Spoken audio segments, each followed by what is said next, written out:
Hey guys, कैसे हैं आप लोग। तो आज हम बात करेंगे अपनी एंशिएंट हिस्ट्री पे, जो कि होने वाली है महाभारत पे। तो ये वीडियो एक महाभारत पे होने वाला है। So we are going to talk about the lesser known facts about Mahabharat, जो कि हमें बहुत ही मिसकंसेप्शन रहता है कि महाभारत में ये हुआ था and this lead to that, and इस वजह से वो जो ग्रेट वॉर हुई थी वो हुई थी। बट नहीं, we are going to talk about कि क्या हुआ था क्या नहीं हुआ था। And if this video gets a good response, we can continue this series and आगे हम उस पर और डिटेल्स पे जा सकते हैं। हमारा पहला टॉपिक है खाटू श्याम बाबा। तो खाटू श्याम बाबा, जैसे कि हम सब जानते हैं, उनको घटोत्कच का पुत्र भी बोला जाता है, जिसे कहते हैं बर्बरीक। तो बर्बरीक की कहानी अगर जैसे लोगों को लगता है महाभारत में है, so this might be a shock to you, but Khatu Shyam Baba ए Berberik is never or not mentioned in Mahabharat.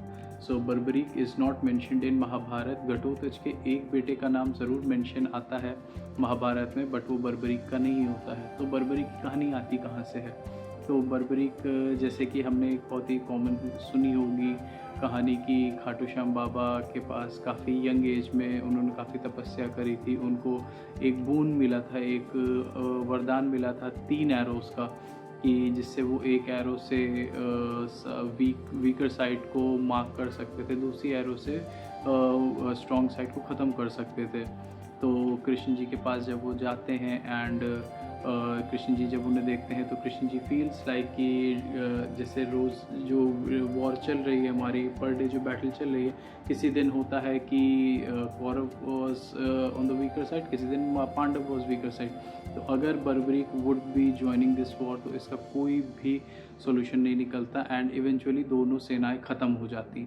But Krishna ji thought कि उन्हें शीश लेना चाहिए, एंड इस वजह से वो उनका शीश मांग लेते हैं एंड खाटू श्याम बाबा उन्हें खुशी खुशी अपना शीश दान कर देते हैं, और इसी वजह से वो खुश होकर उनका नाम खाटू श्याम रखते हैं। ऑल्दो एक और स्टोरीज में आती है कि जब वो शीश दे देते हैं, तो बाबा कहते हैं कि प्रभु, मुझे आप कहीं ऐसी जगह रख दीजिए जहाँ ये युद्ध में मैं भाग तो नहीं।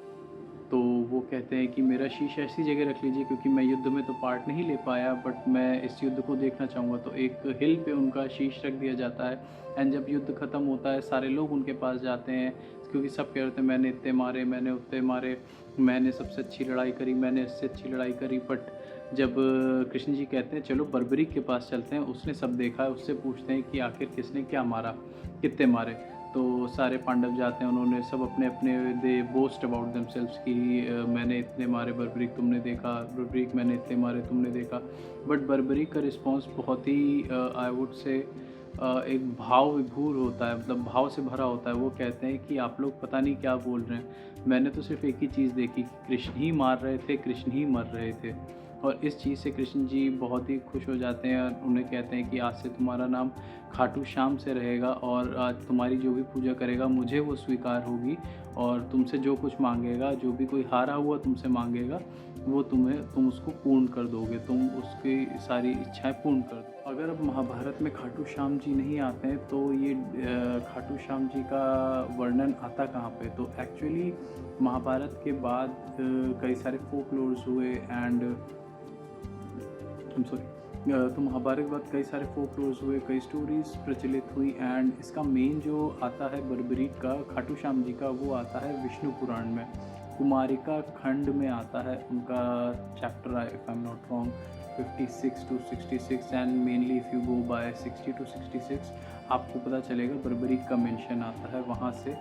एंड ये विष्णु पुराण में है। ये महाभारत जो एक्चुअल वेद व्यास ने लिखी थी, उसमें if you go by the history उसमें नहीं लिखी है, बट येस विष्णु पुराण में लिखी है। एंड अगर कोई चीज़ हमारी रामायण या महाभारत में नहीं लिखी एंड विष्णु पुराण या किसी और अन्य पुराण में लिखी है या वेद में लिखी, तो इसका मतलब ये नहीं है कि हम उसे धिक्कार दें, but we need to understand जो पुराण है हमारे, वो they are just the extension of the main scriptures. Ramayan और महाभारत के मेन एक्सटेंशंस हैं, उसकी स्टोरी फॉर्म्स में है वो, जो कि एक्स्ट्रा स्टोरीज़ हैं, जो कि हमें सेजेस द्वारा बताई गई हैं, and we can obviously follow them and live a good life. अब बात करते हैं हमारे टॉपिक 2 की, जो कि है अश्वत्थामा की। As we all know, Ashwatthama was a great warrior. उन्हें कभी कभी रुद्र का अवतार भी कहते हैं।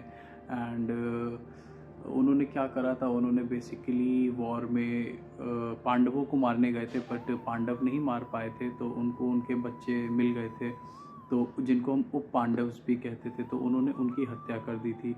तो आफ्टर सीइंग दिस सारे पांडव नाराज़ हो गए, कृष्ण जी बहुत नाराज़ हो गए। So they went to confront Ashwatthama, जो कि हाइड कर रहे थे या फिर एक तरह से शेल्टर ले रहे थे वेद व्यास की कुटिया में। तो वहाँ जाते हैं, then due to some heated arguments, इधर से अश्वत्थामा भी ब्रह्मास्त्र चलाते हैं, उधर से कर्ण भी ब्रह्मास्त्र चलाते हैं, बट वेद व्यास जी बीच में इंटरवीन करते हैं एंड कहते हैं कि मूर्खों अपने वापस ले लो, जो कि बहुत ही फेमस भी मैं आपने देखा भी होगा। बट एक्चुअली में जोक्स अपार्ट वो कहते हैं कि ये ले लो, अगर तुम्हारे ये 2 ब्रह्मास्त्र आपस में भिड़ गए तो पूरा universe as we know it ख़त्म हो जाएगा। तो वो अर्जुन तो ले लेते हैं, because he got to know कि उनको प्रॉपर लर्निंग ली थी कि कैसे दिव्यास्त्र यूज़ करते हैं, बट अश्वत्थामा को नहीं पता था। तो इस चीज़ से काफ़ी कृष्ण जी नाराज़ होते हैं एंड उनको कर्स करते हैं। And understand, Ashwatthama is not a immortal. Ashwatthama को ये नहीं कि till the end of time वो रहेंगे। उनको कृष्ण जी ने कहा था कि तुम काफ़ी कोई, क्योंकि महाभारत में एक स्पेसिफिक टाइम मेंशन नहीं है, सिर्फ इतना मेंशन है काफ़ी लंबे समय तक तुम अकेले रहोगे एंड तुम्हारी बॉडी में ब्लड एंड वूंड्स एंड पस निकलता रहेगा। तो एंड उसके बाद मणि भी अर्जुन ने निकाल ली थी कृष्ण जी के कहने पे। तो ये है। एंड इंटरेस्टिंग फैक्ट और the lesson on fact about this कि विष्णु पुराण में आता है, बुक 3 सेक्शन 3 में, चैप्टर 3 में आता है कि जो वेद व्यास, लोगों को पता नहीं होता है कि जो वेद व्यास हैं, this is not a person. तो Ved Vyas is not a person, ये एक उपाधि है। तो जो हम जिनको वेद व्यास समझते हैं, उनका असली नाम कृष्ण द्वैपायन था। वो इस if I am not wrong, वो इस मनवंतर के हैं वेद व्यास। अगले मनवंतर का जो वेद व्यास होंगे वो अश्वत्थामा है।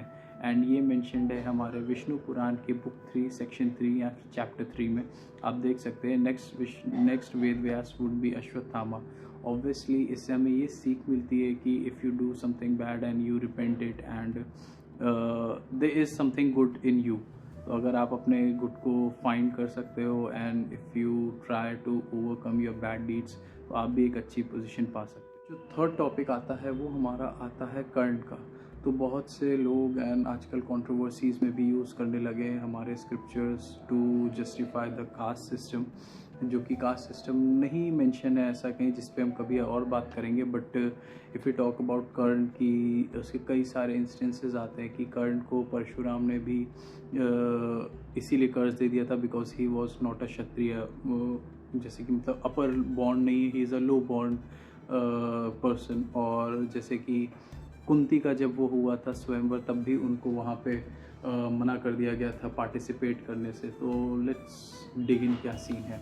तो कर्ण का सीन ये है कि कर्ण जब पहली बार कुंती के स्वयंवर में आते हैं and he shows of his skill and says कि he also wants to participate, but he is denied of that thing. Reason being, वो इसीलिए उसको डिनाई करा जाता है उसमें पार्टिसिपेट करने से कुंती के स्वयंवर में, क्योंकि that was only exclusive for the Prince of large kingdoms only, common people can not enter that. ये तो वही बात हो गई कि आज मुझे इलेक्शन में खड़ा होना है, आज मुझे पीएम बनना है, just because I want to.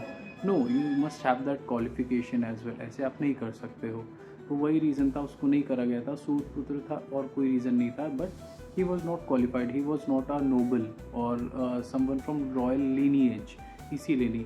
अब नेक्स्ट आता है कि द्रोणाचार्य ने उनको पढ़ाने से मना कर दी थी। बहुत ही मिसकंसेप्शन है। कर्ण भी द्रोणाचार्य से पढ़े हुए थे। उन्होंने द्रोणाचार्य से सारे, आई वुड नॉट से सारे, but most of the Divyastra की शिक्षा द्रोणाचार्य से ही ली थी, अपार्ट फ्रॉम ब्रह्मास्त्र। ब्रह्मास्त्र का इसलिए लिया था क्योंकि ब्रह्मास्त्र वॉज वेरी पावरफुल वेपन, जिसपे that depends on the teachers intellect कि वो whom he see deem fit, मतलब कि जिसको उनको लगता है कि वो इसको हैंडल करने के काबिल हैं, वो सिर्फ उनको ही देते थे और किसी को नहीं देते थे। झूठ बोला था परशुराम जी से जब वो परशुराम जी के पास जाते हैं, क्योंकि द्रोणाचार्य ने मना कर दिया था उनको सिखाने से ब्रह्मास्त्र चलाना कैसे चलता है। तो वो परशुराम जी के पास जाते हैं। परशुराम जी से वो बोलते हैं कि मैं भी एक ब्राह्मण हूँ, मुझे सिखाइए। तो इस वजह से बाद में जब उनको पता चलता है तो वो उन्हें कर्ज देते हैं कि जब तुम्हें ज़रूरत होगी इस विद्या की तब ये तुम्हारे काम नहीं आएगी। इस वजह से नहीं कि क्योंकि वो सूत पुत्र थे, उन्होंने बोला वो ब्राह्मण थे, जो कि आज की कंट्रोवर्सी चलती है। Not because of that, just because कि उन्होंने एक गुरु से, एक शिष्य होने के बाद भी अपने गुरु से झूठ बोला था, इस वजह से उनको ये बात बुरी लगी थी, इसी वजह से उनको ये मिला था दंड।